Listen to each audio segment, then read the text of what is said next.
மீண்டுமாக ஆண்டவராகிய இயேசு கிறிஸ்துவின் நாமத்தில் உங்கள் யாவருக்கும் ஸ்தோத்திரத்தை செலுத்துகிறேன். கிறிஸ்துவுக்காக வாழும் வாழ்க்கை என்ற பாடத்தில் 5வது அதிகாரம் தேவனுடைய ஆலயத்தில் பகிர்ந்தளிப்பு என்ற பாடத்தை நாம் வீடியோ வாயிலாக காண இருக்கின்றோம். தேவனுடைய ஆலயத்தில் பகிர்ந்தளிப்பு இந்த அதிகாரத்தில் ஊழியம் என்பது தேவாலயத்துக்குள் நம்முடைய வாழ்க்கையை பகிர்ந்து கொள்வது. எப்படி தேவாலயத்துக்குள் நம்முடைய ஊழியத்தை மற்றவர்களோடு பகிர்ந்து கொள்வது என்கிற ஒரு ஆழமான சத்தியத்தை இந்த பாடம் நமக்கு கற்பிக்கின்றது. கிருபையை பெற்ற நாம் கிருபையுடன் பகிர்ந்து கொள்வோம். இந்த அத்தியாயம் இதை வலியுறுத்துகிறது. கிருபை என்பது இலவசமாய் கொடுக்கப்படுகிறது.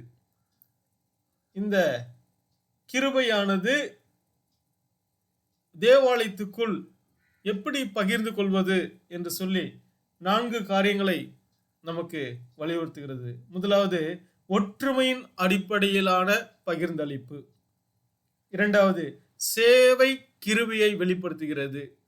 மூன்றாவது, பல்வேறு வகையான பகிர்ந்தளிப்புகள் வேதாகமம் குறிப்பிடுகிறது. உணவு, உறைவிடம், பணம், ஆதரவு மற்றும் பல. பகிர்வதற்கான ஞானம். ஏனென்றால் எல்லா காரியங்களையும் எல்லாரோட பகிர்ந்து கொள்ள முடியாது. அப்ப முதலாவது, ஒற்றுமையின் அடிப்படையிலான பகிர்ந்தளிப்பு என்பது வேதாகமத்தில் பழைய ஏற்பாட்டில் 1 ராஜாக்கள் 17ஆம் அதிகாரத்தில் எலியா மற்றும் சாரிபாத் விதவை அவர்களுடைய உதாரணத்தை மையமாக கொண்டுள்ளது. ஆகாப் இஸ்ரவேல் மக்கள் பாவத்தினால் தேசத்தில் பஞ்சம் வறட்சி வந்தவுடனே கர்த்தர் தம்முடைய தீர்க்கதரிசிக்கு உணவளிக்கும்படி இந்த சாரிபாத் விதவைக்கு கட்டளையிடுகிறார். பஞ்சம் தீரும் வரை அந்த எலியா சாரிபாத் விதவையின் வீட்டில இருந்து உணவை உட்கொண்டதை நாம் காண முடிகிறது. அப்போ இந்த புதிய ஏற்பாட்டிலும் கூட விசுவாச குடும்பம் புதிய ஏற்பாட்டு திருச்சபையில பற்றி நாம் பார்க்கிறோம். குடும்பம் என்பது அநேக உருவகங்களில் முதன்மையான குடும்பம் என்கிற உருவகமாக இங்கே இருக்கின்றது. எபேசு 2ஆம் அதிகாரம் 19ஆம் வசனத்தில் பவுல் இவ்வாறு கூறுகிறார், ஒரே நகரத்தார் நாம் தேவனுடைய வீட்டார் என்று சொல்லி. திருச்சபை என்பது ஒரு புதிய வகையான சமூகமாகும். இது வம்சாவளி மற்றும் பிறப்பு மூலம் வருவது இல்லை. ஆனால் கர்த்தராகிய இயேசு கிறிஸ்துவின் விலையேற பெற்ற இரத்தத்தினால உண்டான ஒரு உறவு. இயேசு தமது சிலுவையின் மூலமாக இந்த உறவை ஏற்படுத்தினார். ஒரே ஆவி, ஒரே பிதா என்று சொல்லி எபேசியர் 2ஆம் அதிகாரத்தில் சொல்லப்பட்டிருக்கிறது. ஒன்றே குலம் ஒருவனே தேவன் என்று சொல்லி நாம் சொன்னதை கேள்விப்பட்டிருப்போம். இயேசு கிறிஸ்து அவர் சகல ஜனங்களையும் பார்த்து என்னுடைய வீடு சகல ஜனங்களுக்கும் ஜெப வீடு என்று சொல்லி அவர் சொன்னார். அப்ப இங்க குடும்பம் என்பது இரத்த சம்பந்தம் மற்றும் திருமண உடன்படிக்கையினால் தீர்மானிக்கப்படுகிறது. ஆனால் நமக்கும் இயேசு கிறிஸ்துவுக்கும் உள்ள ஒரு உறவு அவர் இரத்தத்தினால் ஏற்படுத்தியது மற்றும் மணவாளன் மணவாட்டி என்கிற உறவினாலும் ஏற்படுத்தப்பட்டுள்ளது. இயேசு கிறிஸ்துவுடன் இந்த இரத்தம் மற்றும் திருமண சம்பந்தம் பந்தம் புதிய உடன்படிக்கையை உருவாகுவதற்காக அவர் ஏற்படுத்திய மிகப்பெரிய ஒரு கிரயம் சிலுவையின் மரணம். ஒரே சரீரம். நமது ஒற்றுமையை விளக்க வேதம் கூறுகிறது.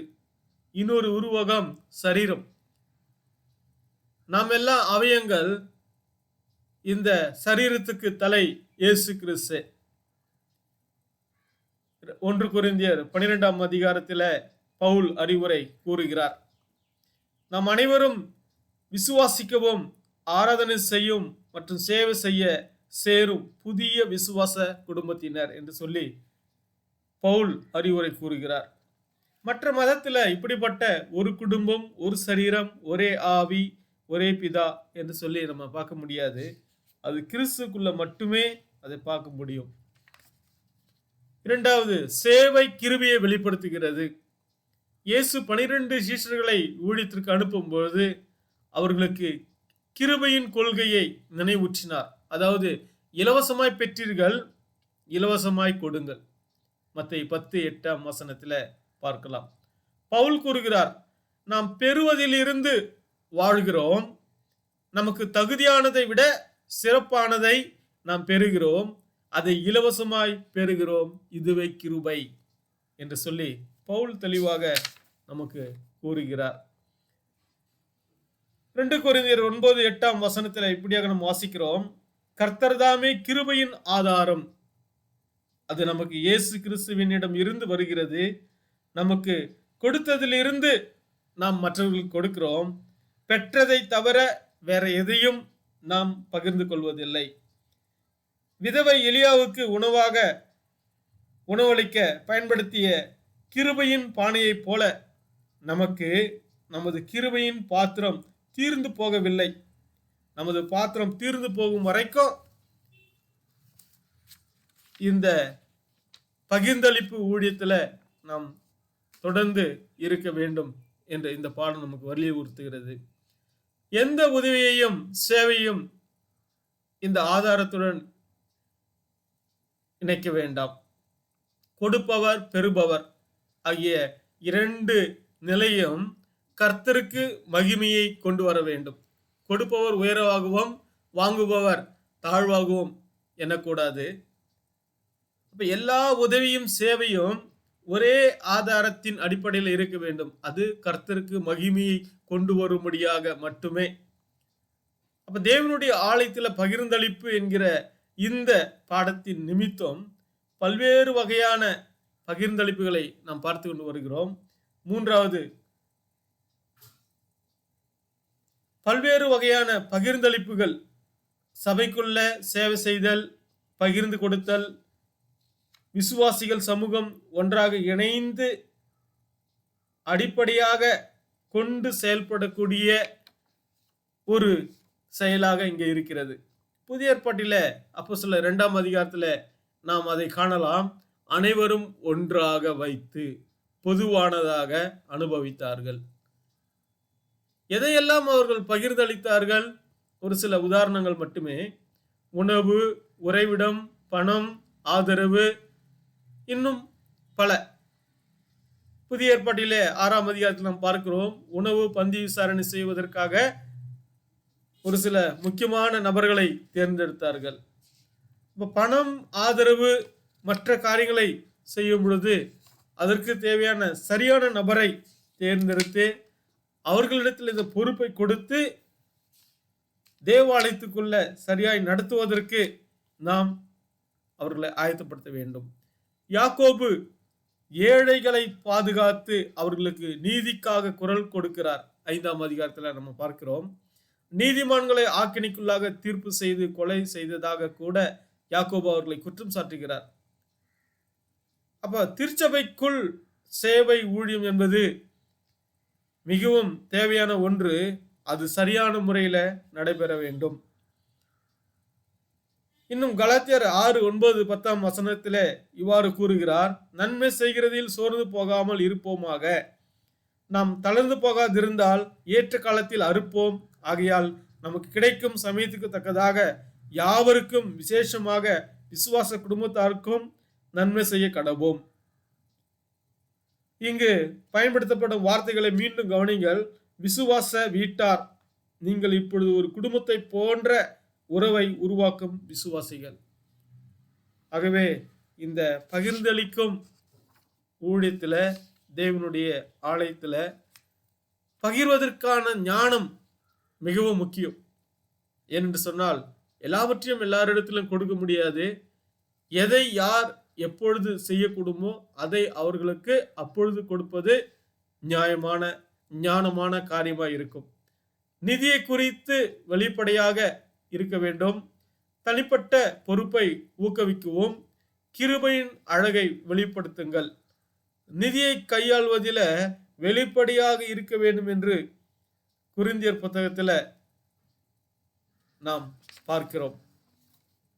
அங்கே தேவைகள் அதிகமாக இருக்கிறது. ஆனாலுமே ஒரு சில மக்களாக சேர்ந்து அங்கே இந்த ஊழியத்தை தாங்கும்படி ஒரு சூழ்நிலை வருகிறது. அதை அவர்கள் மனமுவந்து செய்வதை பார்க்கலாம். கிருபையின் அழகை வெளிப்படுத்துங்கள். கிறிஸ்துவின் சரீரத்துக்குள் சேவை செய்வது கிருபையின் ஊழியமாகும். ஏனென்று சொன்னால், கிருபையாக பெற்ற நாம் அதை தொடர்ந்து கொடுக்க வேண்டும். நாம் கொடுப்பதற்கு கிருபை, பெறுவதற்கு கிருபை உதவி செய்பவர் தான்.